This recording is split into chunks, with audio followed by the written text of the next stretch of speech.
In a time when many young ministers rush to start brands, plant branches, or build personal empires, Papa Billy Lubansa stands as a rare and prophetic example. He transformed the spiritual atmosphere of Cameroon without establishing a single branch of his own. He traveled, trained, preached, ignited revival, and strengthened churches, yet never sought to build a ministry around his name. While others competed for platforms, he invested in people. While some divided congregations, he unified them.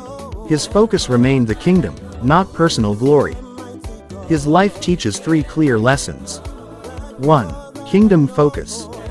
He proved that true impact is born from obedience, not ownership. Authentic ministry prioritizes God's agenda over personal visibility. 2. Unity and collaboration. He chose to strengthen existing churches rather than create his own network. Real fathers build unity, empower pastors, and honor the body instead of competing with it. 3. Apostolic humility. Though he had the influence to build an empire, he chose restraint. His humility showed that ministry is not about being seen, it's about making Christ known.